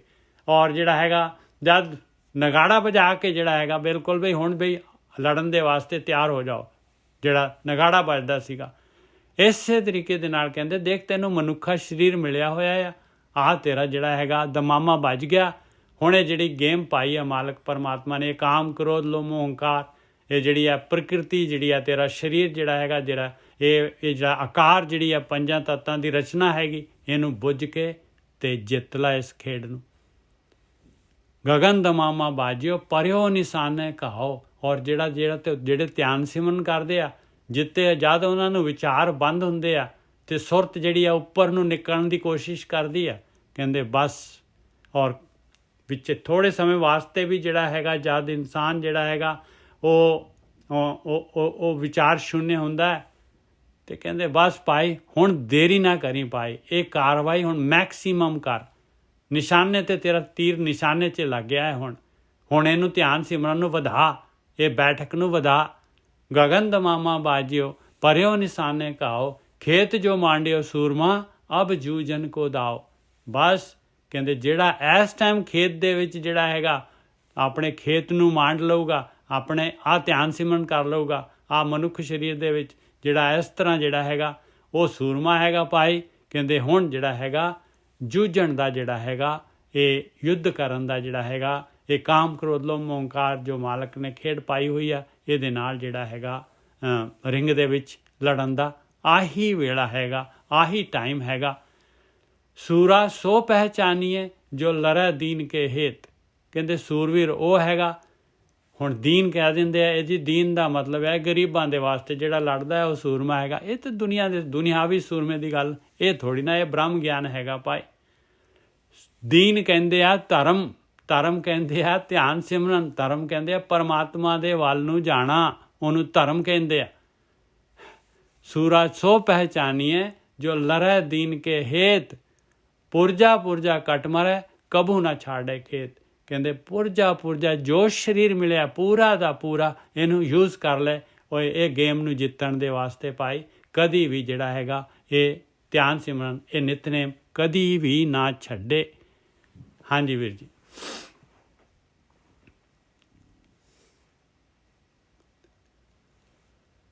ਠੀਕ ਹੈ ਜੀ। ਦੇਖੋ ਉਹ ਆਪਾਂ ਨੂੰ ਇਹ ਸਮਝਾ ਰਹੇ ਨੇ ਕਿ ਪਹਿਲੀ ਗੱਲ ਤੇ ਹੈ ਕਿ ਜਦੋਂ ਤੁਰ ਪਿਆ ਥੋੜੀ ਬਹੁਤੀ ਪ੍ਰੋਗਰੈਸ ਆ ਗਈ ਤੇ ਪਿੱਛੇ ਨਾ ਹਟੇ। ਬਿਲਕੁਲ ਕਿ ਪ੍ਰਕਿਰਤੀ ਨੇ ਪ੍ਰਭਾਵ ਪਾਉਣਾ। ਦੇਖੋ, ਜਦੋਂ ਆਪਾਂ ਉਚਾਈ ਤੇ ਚੜ੍ਹਨ ਦੀ ਕੋਸ਼ਿਸ਼ ਕਰਦੇ ਹਾਂ ਤੇ ਵੇਖੇ ਨਹੀਂ ਆਪਣਾ ਜ਼ੋਰ ਜ਼ਿਆਦਾ ਲੱਗਦਾ। ਬਿਲਕੁਲ ਲੱਗਦਾ ਹੈ ਗੋਰਖੀ ਸਾਹਿਬ, ਇੰਨੀ ਜ਼ਬਰਦਸਤ ਮਾਇਆ ਘੇਰਦੀ ਆ ਕਿ ਆਪਾਂ ਤਾਂ ਜਿਹੜੇ ਕੋ ਬਿਲਕੁਲ ਫਲੈਟ ਕਰ ਦਿੰਦੀ ਹੈ ਇਨਸਾਨ ਨੂੰ। ਫਿਰ ਵੀ ਉੱਠ ਜਾਓ, ਕੱਪੜੇ ਵੀ ਨਾ ਝਾੜੋ, ਫਿਰ ਸ਼ੁਰੂ ਹੋ ਜਾਓ। ਬਸ ਆਪਾਂ ਤਾਂ ਇੱਕ ਚੀਜ਼ ਜਾਣਦੇ, ਉਹ ਤਾਂ ਹੀ ਉਹ ਕਹਿੰਦੇ ਪੁਰਜਾ ਪੁਰਜਾ ਕੱਟ ਮੇਰੇ ਕਬੀ ਨਾ ਛੁੱਟੇ, ਕਿ ਤੁਸੀਂ ਡਰਿਓ ਨਾ, ਕਿਤੇ ਭੱਜ ਨਾ ਜਾਇਓ, ਕਿਉਂਕਿ ਇਮਤਿਹਾਨ ਉਹਦਾ ਹੁੰਦਾ ਜਿਹੜਾ ਸਕੂਲ 'ਚ ਜਾਂ ਕਾਲਜ ਜਾਂ ਯੂਨੀਵਰਸਿਟੀ 'ਚ ਪੜ੍ਹਨ ਜਾਂਦਾ। ਬਸ ਬਸ ਬਸ। ਤੇ ਜਿਹੜਾ ਗਿਆ ਹੀ ਨਹੀਂ, ਉਹ ਪ੍ਰਕਿਰਤੀ ਉਹਨੂੰ ਕਹਿੰਦੀ ਵੀ ਕੁਛ ਨਹੀਂ। ਕਿਉਂ? ਔਰ ਇਮਤਿਹਾਨ ਲੰਮੀਆਂ ਤਾਣ ਕੇ ਬੈਠਾ। ਗੋਰਖੀ ਸਾਹਿਬ, ਇਮਤਿਹਾਨ ਜਿਹੜਾ ਹੈ ਨਾ ਮਾਲਕ ਪਰਮਾਤਮਾ ਕਿਉਂ ਲੈਂਦਾ ਹੈ? ਇਸ ਕਰਕੇ ਲੈਂਦਾ ਹੈ ਭਾਈ, ਤੁਹਾਨੂੰ ਹੁਣ ਇੱਕੋ ਕਲਾਸ 'ਚ ਥੋੜ੍ਹੀ ਨਾ ਰੱਖਣਾ, ਉਹਨੇ ਗਾਹਾਂ ਉੱਪਰ ਵੀ ਕਰਨਾ ਹੈ। ਉਹਨੇ ਆਪਣੇ ਨਾਲ ਮਿਲਾਉਣਾ ਵੀ ਹੈਗਾ, ਆਪਣੇ ਵਰਗਾ ਬਣਾਉਣਾ ਵੀ ਹੈਗਾ। ਉਹ ਤਾਂ ਦੇਖਦਾ ਵੀ ਗੁਣ ਆ ਗਏ ਤੇਰੇ ਅੰਦਰ, ਸੱਤ, ਸੰਤੋਖ, ਦਇਆ, ਧਰਮ, ਧੀਰਜ, ਤੇਰੇ ਅੰਦਰ ਨਿਮਰਤਾ ਆ ਗਈ, ਤੂੰ ਆਪਣੇ ਆਪ ਨੂੰ, ਤੂੰ ਅਗਲੇ ਦੀ ਵਧੀਕੀ ਨੂੰ ਬਰਦਾਸ਼ਤ ਕਰਨ ਲਾਇਕ ਹੋ ਗਿਆ ਆ। ਇਸ ਲਈ ਇਮਤਿਹਾਨ ਆਉਣੇ ਆ ਭਾਈ, ਪਰਮਾਤਮਾ ਦੇ ਇਮਤਿਹਾਨ ਹੈਗੇ, ਇਹ ਤਾਂ ਪੈਣੇ ਹੀ ਪੈਣੇ ਆ ਭਾਈ। ਹਾਂਜੀ ਵੀਰ ਜੀ, ਬਿਲਕੁਲ ਠੀਕ ਹੈ ਜੀ। ਇਸ ਕਰਕੇ ਮੈਂ ਮੇਰਾ ਇੱਕ ਸਵਾਲ ਸੀ, ਮੈਂ ਇੱਕ ਸਵਾਲ ਕੀਤਾ ਕਿ ਜਦੋਂ ਪਤਾ ਲੱਗ ਗਿਆ ਕਿ ਫਲਾਨਾ ਬੰਦਾ ਜਿਹੜਾ ਹੈਗਾ ਉਹਦੇ 'ਚ ਕੈਲੀਬਰ ਹੈਗੀ ਆ ਕਿ ਉਹ ਬ੍ਰਹਮ ਗਿਆਨੀ ਬਣ ਸਕਦਾ, ਤੇ ਫਿਰ ਉਹਦੀ ਪ੍ਰੀਖਿਆ ਕਿਉਂ ਲੈਂਦੇ ਨੇ, ਕਿਉਂ ਲੈਂਦੇ ਨੇ ਇਮਤਿਹਾਨ? ਉਹ ਫਿਰ ਮੈਨੂੰ ਉਹਨਾਂ ਨੇ ਦੱਸਿਆ, ਜੋ ਮੈਨੂੰ ਜਵਾਬ ਮਿਲਿਆ ਔਰ ਵਧੀਆ ਜਵਾਬ ਸੀ। ਉਹ ਕਹਿੰਦੇ ਕਿ ਦੇਖੋ, ਇੱਕ ਬੱਚਾ ਵਾ, ਇੱਕ ਬੱਚਾ ਪਤਾ ਵਾ ਡਾਕਟਰ ਬਣ ਸਕਦਾ, ਇੰਜੀਨੀਅਰ ਬਣ ਸਕਦਾ, ਪਰ ਕੇਵਲ ਉਹਦੀ ਕੈਲੀਬਰ ਹੋਣ ਦੇ ਨਾਲ ਉਹ ਮੰਜ਼ਿਲ ਤੇ ਨਹੀਂ ਪਹੁੰਚੇਗਾ। ਉਸ ਤੋਂ ਬਾਅਦ ਉਹਨੂੰ ਇੱਕ ਪ੍ਰੋਸੈਸ ਦੇ ਵਿੱਚੋਂ ਲੰਘਣਾ ਹੈ। ਇਹ ਗੁਰੂਆਂ ਨੂੰ ਪਤਾ ਵਾ ਕਿ ਇਹ ਬੰਦੇ 'ਚ ਕੈਲੀਬਰ ਹੈਗਾ, ਇਹ ਬੰਦਾ ਗੁਰੂ ਬਣੇਗਾ, ਅੱਗੇ ਪੰਥ ਨੂੰ ਲੈ ਕੇ ਜਾ ਸਕਦਾ, ਪਰ ਇਹਦੇ ਬਾਵਜੂਦ ਵੀ ਉਹਦੇ ਜਿਹੜੇ ਪ੍ਰੋਟੋਕੋਲ ਹੈਗੇ, ਜਿਹੜੇ ਬੇਸਿਕ ਹੈਗੇ ਨਾ, ਉਹਨੂੰ ਕਰਨਾ ਪੈਣੇ ਆ। ਬਿਲਕੁਲ ਕਰਨੇ ਪੈਣੇ, ਬਿਲਕੁਲ ਕਰਨੇ ਪੈਣੇ। ਹਾਂ, ਇਸ ਕਰਕੇ ਉਹਨਾਂ ਦਾ ਇਮਤਿਹਾਨ ਲੈਂਦੇ ਨੇ, ਕਿਉਂਕਿ ਉਸ ਬਰਤਨ ਨੂੰ ਤਿਆਰ ਕਰਨਾ ਪੈਂਦਾ ਹੈ। ਬਰਤਨ ਠੀਕ ਹੈ, ਬਰਤਨ ਵਧੀਆ ਹੈ, ਔਰ ਬਰਤਨ ਦੇ ਵਿੱਚ ਉਹ ਅੰਮ੍ਰਿਤ ਪਾ ਸਕਦੇ ਨੇ, ਪਰ ਅੰਮ੍ਰਿਤ ਪਾਉਣ ਤੋਂ ਪਹਿਲਾਂ ਬਰਤਨ ਦੀ ਪਕਿਆਈ ਕਰਨੀ ਪੈਂਦੀ, ਕਿਉਂਕਿ ਪ੍ਰਕਿਰਤੀ ਦੇ ਵਿੱਚ ਰਹਿਣਾ, ਪ੍ਰਕਿਰਤੀ ਨੇ ਜ਼ੋਰ ਵੀ ਪਾਉਣਾ। ਵੇਖੋ ਆਪਣੇ ਗੁਰੂਆਂ ਨੂੰ ਕਿੰਨੇ ਕਸ਼ਟ ਝੱਲਣੇ ਪਏ ਉਹਨਾਂ ਨੂੰ। ਕਿਉਂ ਝੱਲਣੇ ਪਏ? ਕਿਉਂਕਿ ਉਹ ਪ੍ਰਕਿਰਤੀ ਸੀ। ਪ੍ਰਕਿਰਤੀ ਦੇ ਵਿੱਚ ਇਸ ਲਈ ਤਪ ਦਾ ਮਤਲਬ ਹੀ ਇੰਦਰੀਆਂ ਨੂੰ ਤਪਾਉਣਾ, ਕਿਉਂਕਿ ਉੱਥੇ ਇੱਕ ਸਮਾਂ ਆਉਣਾ ਹੈ ਤੁਹਾਡਾ ਆਪਣਾ ਹੀ ਤਪ ਕੰਮ ਹੋਣਾ ਹੈ। ਹੁਣ ਆਪਾਂ ਤਪ ਦਾ ਮਤਲਬ ਕੀ ਹੈ? ਹੁਣ ਧੁੱਪੇ ਆਮ ਬੰਦੇ ਜਾਣਗੇ 2 ਮਿੰਟ 'ਚ ਭੱਜ ਕੇ ਬਾਹਰ ਆ ਜਾਣਗੇ, ਕਹਿਣਗੇ ਬਈ ਉੱਥੇ ਬੜੀ ਧੁੱਪ ਹੈਗੀ ਆ। ਪਰ ਕਈ ਬੰਦੇ ਵੇਖੋ ਸਾਰਾ ਦਿਨ ਕੰਮ ਕਰਦੇ ਆ, ਉਹਨਾਂ ਨੂੰ ਧੁੱਪ ਕੁਛ ਵੀ ਨਹੀਂ ਕਹਿੰਦੀ, ਕਿਉਂਕਿ ਆਪਣੇ ਸਰੀਰ ਨੂੰ ਓਦਾਂ ਦਾ ਬਣਾ ਲਿਆ। ਬਿਲਕੁਲ ਸਹੀ ਗੱਲ ਹੈ, ਬਹੁਤ ਵਧੀਆ ਐਗਜ਼ਾਮਪਲ ਹੈ ਗੁਰਕੀ ਸਾਹਿਬ, ਬਹੁਤ ਵਧੀਆ, ਬਿਲਕੁਲ ਸਹੀ ਹੈ। ਬੰਦੇ ਹੈ ਸਾਡੇ ਵਰਗੇ ਹੀ ਆ, ਪਰ ਸਾਡੇ ਵਰਗੇ ਹੁਣ ਵੇਖੋ ਆਪਾਂ ਆਪਣੇ ਸਰੀਰ ਨੂੰ ਕਿੰਨਾ ਕਮਜ਼ੋਰ ਕਰ ਲਿਆ। ਕੈਪੈਸਿਟੀ ਸਾਡੀ ਵੀ ਉਨੀ ਸੀ। ਹੁਣ ਅਸੀਂ ਜਦੋਂ ਪਿੰਡ ਰਹਿੰਦੇ ਹੁੰਦੇ ਨਾ, ਮੈਨੂੰ ਚੰਗੀ ਤਰ੍ਹਾਂ ਪਤਾ, ਸਾਡੇ ਘਰ ਇੱਕ ਪੱਖਾ ਸੀ ਤੇ ਮੇਰੇ ਕੋਲੇ ਬੱਤੀ ਹੁੰਦੀ ਹੁੰਦੀ ਤੇ ਮਾੜਾ ਜਿਹਾ 2 ਮਿੰਟ ਪੱਖੀ ਝੱਲਣੀ, ਪਸੀਨਾ ਸੁੱਕ ਗਿਆ, ਮੁੜ ਕੇ ਗਰਮੀ ਨਾ ਲੱਗਣੀ। ਤੇ ਹੁਣ ਇੱਥੇ ਏਸੀ ਚੱਲਣ ਦੇ ਆ, ਕਿਉਂਕਿ ਸਰੀਰ ਨੇ ਓਦਾਂ ਦਾ ਹੀ ਆਪਣੇ ਆਪ ਨੂੰ ਬਣਾ ਲਿਆ। ਹੁਣ ਨਾਲੇ ਚਰਨਜੀਤ ਧੁੱਪੇ ਬਹਿ ਜੇ, ਉਹ ਜਿਹੜਾ ਸਰੀਰ ਸੀ, ਉਹ ਸਰੀਰ ਦੇ ਅੰਦਰ ਕਪੈਸਿਟੀ ਸੀ, ਉਹ ਖਤਮ ਕਰ ਲਈ ਅਸੀਂ ਸੁੱਖ ਦੇ ਕੇ। ਬਿਲਕੁਲ। ਹੁਣ ਮੈਂ ਥੋੜਾ ਜਿਹਾ ਤੁਰਾਂ ਤੇ ਮੈਂ ਕਹਿੰਦਾ ਛੱਡੋ ਖੜਾ, ਕੀ ਤੁਰਨਾ, ਪਰ ਉਦੋਂ ਕਿੰਨਾ ਤੁਰ ਲਈਦਾ ਸੀ। ਬਿਲਕੁਲ, ਕਿਉਂਕਿ ਸਰੀਰ ਦੇ ਅੰਦਰ ਐਡਜਸਟਮੈਂਟ ਸੀ। ਸਰੀਰ ਨੂੰ ਪਤਾ ਸੀ ਆਪਸ਼ਨ ਨਹੀਂ ਹੈਗਾ। ਹੁਣ ਸਰੀਰ ਨੂੰ ਪਤਾ ਸਕੂਟਰ ਵੀ ਹੈਗਾ, ਮੋਟਰਸਾਈਕਲ ਹੈਗਾ, ਕਾਰ ਹੈਗੀ ਆ, ਲੋਡ ਤੇ ਜਹਾਜ਼ ਥਾਣੀ ਚੱਲ ਜਾਓ। ਦੁੱਖ ਵੱਧ ਗਏ ਨੇ ਤੇ ਸਰੀਰ ਨੇ ਆਪਣੀ ਸ਼ਕਤੀ ਨੂੰ ਘਟਾ ਦਿੱਤਾ। ਹੁਣ ਜਿਵੇਂ ਆਪਾਂ ਆਪਣੀ ਸ਼ਕਤੀ ਹੁਣ ਘਟਾਤਾ, ਕੀ ਮਤਲਬ ਸਰੀਰ ਤੇ ਉਹੀ ਆ, ਪਰ ਇਹ ਵੀਕ ਹੋ ਗਿਆ, ਹੁਣ ਕਮਜ਼ੋਰ ਹੋ ਗਿਆ। ਤਪੱਸਿਆ ਦਾ ਮਤਲਬ ਹੀ ਇਹੋ ਹੀ ਆ ਕਿ ਸਰੀਰ ਨੂੰ, ਇੰਦਰੀਆਂ ਨੂੰ ਉਸ ਲੈਵਲ ਤੇ ਤਪਾ ਲੈਣਾ, ਇਹਨਾਂ ਦਾ ਜਿਹੜੀ ਸ਼ਕਤੀ ਹੈ, ਕੈਪੈਸਿਟੀ ਆ, ਉਹਨੂੰ ਫਿਰ ਵਾਪਸ ਹਾਸਲ ਕਰ ਲੈਣਾ। ਇਸੇ ਲਈ ਦੇਖੋ, ਜਿਹੜਾ ਬ੍ਰਹਮ ਗਿਆਨੀ ਹੁੰਦਾ ਨਾ, ਇੱਕ ਚੀਜ਼ ਨੋਟਿਸ ਕਰੋ, ਸਧਾਰਨ ਬੰਦਾ ਸੁੱਖ ਵੇਖਿਆ ਹੋਵੇ ਨਾ ਤੇ ਬੜੀਆਂ ਬੜਕਾਂ ਮਾਰਦਾ, ਜਦੋਂ ਦੁੱਖ ਵੇਖਦਾ ਹੈ ਤਾਂ ਰੌਲਾ ਪਾਉਂਦਾ, ਸਾਰੀ ਦੁਨੀਆ ਨੂੰ ਕਹਿੰਦਾ ਮੈਂ ਬੜਾ ਦੁਖੀ। ਤੇ ਬ੍ਰਹਮ ਗਿਆਨੀ ਛੇਤੀ ਕਿਤੇ ਰਿਐਕਟ ਨਹੀਂ ਕਰਦਾ। ਇਹ ਸੱਚ ਹੈਗਾ ਜੀ, ਤੁਸੀਂ ਇਤਿਹਾਸ ਪੜ੍ਹ ਕੇ ਵੇਖ ਲਓ। ਦੋਨੋਂ ਕੰਡੀਸ਼ਨ 'ਚ ਸੇਮ ਰਹਿੰਦਾ ਹੈ। ਬਿਲਕੁਲ। ਹਾਂ, ਕਿਉਂ ਰਹਿੰਦਾ ਹੈ? ਉਹਨੂੰ ਪਤਾ ਹੈ। ਇਹਨਾਂ ਨੇ ਡੈਡੀ ਦਾ ਹੈਗਾ ਪਿੰਡ ਝੋਨਾ ਲਾਏ, ਪਾਣੀ ਲਾਉਣ ਲੈ ਗਿਆ, 15 ਮੀਲ ਸਾਡਾ ਅੰਮ੍ਰਿਤਸਰ ਤੋਂ ਦੂਰ ਕੀਤਾ ਹੈ। ਇਹਨੂੰ ਰਾਤ ਨੂੰ ਮੱਛਰ ਲੜਿਆ ਤਾਂ ਜੋ ਤਾਂ ਤੁਰਦਾ ਰਾਤੋਂ ਰਾਤ ਇੱਥੇ ਆ ਗਿਆ। ਛੋਟਾ ਜਿਹਾ ਹੁੰਦਾ ਸੀਗਾ, ਆਂਦਾ ਮੈਂ ਨੀ ਇੱਥੇ ਰਹਿਣਾ। ਤੂੰ ਕਿਹਦੇ ਨਾਲ ਆ ਗਿਆ? ਆਂਦਾ ਮੰਮੀ ਮੈਂ ਤਾਂ ਤੁਰ ਕੇ ਹੀ ਆ ਗਿਆ। ਜਿੱਦਾਂ 15 ਮਿੰਟ ਤੁਰ ਕੇ ਆਇਆ ਹਿਸਾਬ ਲਾ ਲਓ। ਰਾਤ ਇਕੱਲਾ ਨਾ ਡਰਿਆ ਨਾ ਕੁੱਖ, ਤੇ ਛੋਟਾ ਜਿਹਾ ਹੁੰਦਾ ਸੀ ਉਦੋਂ ਤੇ ਇਕੱਲਾ ਤੁਰ ਕੇ ਤੁਹਾਨੂੰ ਹੈਗਾ ਤੁਰਦਾ ਹੈ। ਤੁਰਦੇ ਡਰਦੇ ਆ। ਮਾਤਾ ਸਮੇਂ ਦਾ ਫਰਕ ਪੈਂਦਾ। ਠੀਕ ਹੈ ਸਾਥ। ਹਾਂਜੀ ਨਜਰ ਸਾਹਿਬ ਅੱਗੇ ਬੋਲੋ। ਬਸ ਅੱਜ ਦਾ ਇਹੀ ਗਿਆਨ ਹੈ ਗੁਰਕੀ ਸਾਹਿਬ, ਅੱਗੇ ਤਾਂ ਸ਼ਬਦ ਫਿਰ ਵੱਡਾ ਹੋ ਜਾਣਾ। ਹਾਂਜੀ ਨਹੀਂ ਰਹਿਣ ਦੋ ਮੈਂ ਫਿਰ 2 ਮਿੰਟ ਇੱਥੇ ਲਾ ਦਿੰਦਾ। ਹਾਂਜੀ ਇਹ ਸਾਧ ਸੰਗਤ ਜੀ ਜੋ ਅੱਜ ਆਪਾਂ ਸਮਰਾਈਜ਼ ਕਰਦੇ ਹਾਂ, ਜੋ ਮੈਂ ਅਨੁਭਵ ਕੀਤਾ, ਇਹਦੇ 'ਚ 2 ਗੱਲਾਂ ਹੈਗੀਆਂ ਨੇ ਮੇਨ। ਇੱਕ ਤੇ ਜਿਹੜਾ ਪਰਮਾਤਮਾ ਹੈ ਉਹ ਦੁੱਧ ਤੇ ਪਾਣੀ ਦੇ ਵਿੱਚ ਜਿਹੜਾ ਭੇਦ ਹੈ ਉਹਨੂੰ ਜਾਣਦਾ ਹੈ, ਉਹ ਬੱਚਾ ਨਹੀਂ ਹੈਗਾ। ਬਿਲਕੁਲ ਤੁਸੀਂ ਤੇ ਗਲਤ ਚੀਜ਼ ਨਹੀਂ ਚੜਾ ਸਕਦੇ। ਜਿੱਦਾਂ ਆਪਾਂ ਚੜਾਉਂਦੇ ਆ ਨਾ, ਅਸੀਂ ਕੇਵਲ ਲੋਕਾਂ ਨੂੰ ਦਿਖਾਵੇ ਵਾਸਤੇ ਚੜਾਉਂਦੇ ਆ। ਆਮ ਤੁਸੀਂ ਵੇਖਿਆ ਨੀ ਲੋਕੀ ਕੀ ਕਰਦੇ ਫਿਰਦੇ ਆ, ਬਸ ਮੈਂ ਅੱਗੇ ਲੰਘ ਜਾ, ਮੈਂ ਅੱਗੇ ਲੰਘ ਜਾ, ਮੈਂ ਬੜਾ ਦਾਨੀ ਆ, ਮੈਂ ਫਲਾਨਾ ਤੇ ਮੈਂ ਟਿਮਕਾ। ਦੇਖ ਮੈਂ ਕੀ, ਉਹ ਰਾਜੇ ਹਿਊ ਵਾਲਾ ਸਿਸਟਮ ਹੈ। ਰਾਜਾ ਹਿਊ ਵੀ ਉਹੀ ਸੋਚਦਾ ਸੀ ਕਿ ਮੈਂ ਬੜਾ ਦਾਨ ਕਰਦਾ। ਆਖਰ ਦੇ ਵਿੱਚ ਜਦੋਂ ਬੋਧੀ ਧਰਮ ਨੇ ਇਹਨੂੰ ਇਹ ਕਿਹਾ ਕਿ ਇਹ ਪੈਸੇ ਆਏ ਕਿੱਥੋਂ ਤੇਰੇ ਕੋਲ, ਕਿਉਂਕਿ ਉਹ ਪੈਸਿਆਂ ਦੇ ਕਰਕੇ ਤੇ ਤੇਰੀ ਕੀਮਤ ਪੈਣੀ ਆ। ਹੁਣ ਪੈਸੇ ਤੇਰੇ ਹੈ ਨਹੀਂ, ਨਾ ਤੂੰ ਕੰਮ ਕਰੇ, ਤੂੰ ਵਿਹਲਾ ਬੈਠਾ, ਤੇ ਇਹ ਪੈਸਿਆਂ ਦੇ ਵਿੱਚ ਤੇਰਾ ਕੀ ਹੋਊਗਾ?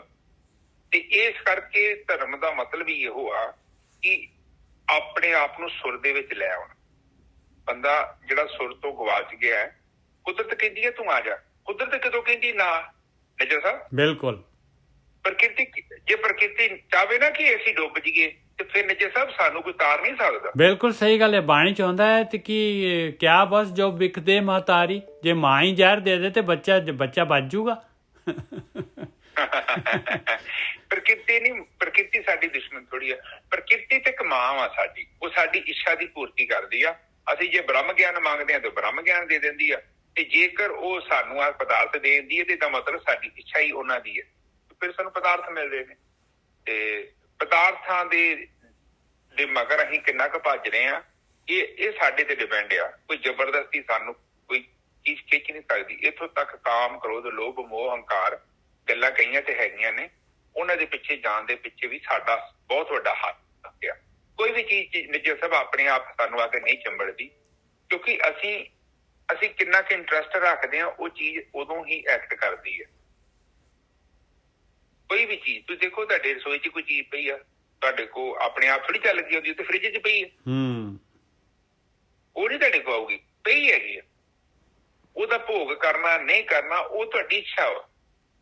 ਇਸੇ ਤਰ੍ਹਾਂ ਜਦੋਂ ਫਿਰ ਇੰਦਰੀਆਂ ਕਮਜ਼ੋਰ ਹੋ ਜਾਂਦੀਆਂ ਨੇ, ਫਿਰ ਆਪਾਂ ਜਿੱਦਾਂ ਦਾ ਭੋਗ ਕਰੀ ਜਾਂਦੇ ਹਾਂ, ਔਰ ਇੱਕ ਸਮਾਂ ਆਉਂਦਾ ਸਾਡੇ ਇੰਦਰੀਆਂ ਤੇ ਸੰਜਮ ਨਹੀਂ ਰਹਿ ਜਾਂਦਾ, ਫਿਰ ਸਾਡਾ ਕੰਟਰੋਲ ਹੀ ਨਹੀਂ। ਫਿਰ ਇੱਕ ਗੁਲਾਮ ਦੇ ਵਾਂਗੂ ਜੀਵਨ ਬਤੀਤ ਕਰਦੇ ਹਾਂ। ਤੁਸੀਂ ਵੇਖੇ ਇਹ ਲੋਕੀ ਰਸਾਂ ਦੇ ਲਈ ਕਿੱਥੇ ਕਿੱਥੇ ਤੁਰੇ ਫਿਰਦੇ, ਰਾਤ ਬਰਾਤੇ ਤੁਰੇ ਫਿਰਦੇ ਆ। ਉਹਨਾਂ ਨੂੰ ਸੱਪ ਦਾ ਡਰ ਨਹੀਂ, ਉਹਨਾਂ ਨੂੰ ਕਿਸੇ ਜਾਨਵਰ ਦਾ ਡਰ ਨਹੀਂ, ਤੁਰੇ ਫਿਰਦੇ ਕਿੱਥੇ ਕਿੱਥੇ ਤੁਰੇ ਫਿਰਦੇ। ਸੋ ਅੱਜ ਦੀ ਵਿਚਾਰ ਆਪਾਂ ਇੱਥੇ ਸਮਾਪਤ ਕਰ ਦਈਏ। ਹਾਂਜੀ, ਬਹੁਤ ਵਧੀਆ ਗੁਰਕੀ ਸਾਹਿਬ, ਬਹੁਤ ਵਧੀਆ। ਵੀਰ ਜੀ ਇੱਕ ਅਰਦਾਸ ਬਾਰੇ ਕਿਹਾ ਸੀ ਨਿਜਰ ਸਾਹਿਬ, ਮਾੜਾ ਜਿਹਾ ਕਹਿ ਦਿਓ। ਹਾਂਜੀ ਵੀਰ ਜੀ, ਇੱਕ ਬੀਬੀ ਨੂੰ ਕੈਂਸਰ ਹੈ ਵੀਰ ਜੀ, ਉਹਦੇ ਵਾਸਤੇ ਜਿਹੜਾ ਹੈਗਾ ਮਾਲਕ ਕੈਂਸਰ ਨਹੀਂ ਵੀਰ ਜੀ, ਕੈਂਸਰ ਨਹੀਂ, ਉਹ ਨਾ ਉਹਨਾਂ ਦਾ ਸੋਡੀਅਮ ਘਟ ਗਿਆ ਸੀ ਤੇ ਉਹ ਯੂਰਿਨ ਦੇ ਕੰਟਰੋਲ ਨਹੀਂ ਹੈ ਉਹਨਾਂ ਦਾ। ਓਕੇ ਮਾਤਾ ਜੀ ਨੇ ਆਪਣੇ ਮਿੱਤਰ ਦੇ। ਹਾਂਜੀ ਵੀਰ ਜੀ ਕਰ। ਹਾਂਜੀ ਗੁਰਕੀ ਸਾਹਿਬ ਕਰ ਦੇਣ। ਏਕ ਓਂਕਾਰ ਸਤਿਨਾਮ ਕਰਤਾ ਪੁਰਖ ਨਿਰਭਉ ਨਿਰਵੈਰ ਅਕਾਲ ਮੂਰਤ ਅਜੂਨੀ ਭੰਗ ਗੁਰ ਪ੍ਰਸਾਦ। ਮੇਰੇ ਪਿਤਾ ਗਰੀਬ ਨਵਾਜ ਬਾਣੀ ਪੜ੍ਹਦਿਆਂ ਵਿਚਾਰ ਕਰਦਿਆਂ ਅਨੇਕਾਂ ਪ੍ਰਕਾਰ ਦੀਆਂ ਭੁੱਲਾਂ ਹੋ ਗਈਆਂ। ਨਿਦਾਨ ਬੱਚੇ ਸਮਝ ਕੇ ਮਾਫ਼ ਕਰੋ। ਅੱਗੇ ਤੋਂ ਸੁੱਧ ਤੇ ਸਪਸ਼ਟ ਬਾਣੀ ਪੜ੍ਹਨ ਦੀ ਅੱਗੇ ਬਖਸ਼ੋ ਮੇਰੇ ਮਨ। ਆਈਆਂ ਸੰਗਤਾਂ ਦੀ ਹਾਜ਼ਰੀ ਪਰਿਵਾਰ ਕਰਨੀ, ਘਰ ਵਿੱਚ ਸੁੱਖ ਸ਼ਾਂਤੀ ਬਖਸ਼ਣੀ, ਨਾਮਦਾਨ ਬਖਸ਼ਣੀ, ਦੇਹ ਨਿਰੋਗਤਾ ਬਖਸ਼ਣੀ। ਮੇਰੇ ਪਿਤਾ 2 ਅਰਦਾਸਾਂ ਆਈਆਂ ਨੇ। ਇੱਕ ਤੇ ਅਵਤਾਰ ਕੌਰ ਦੇ ਵੱਲੋਂ ਅਰਦਾਸ ਆਈ ਹੈ। ਉਹ ਚਾਹੁੰਦੇ ਨੇ ਕਿ ਜੀਵਨ 'ਚ ਸੁੱਖ ਮਿਲੇ ਮੇਰੇ ਮਾਲਿਕ।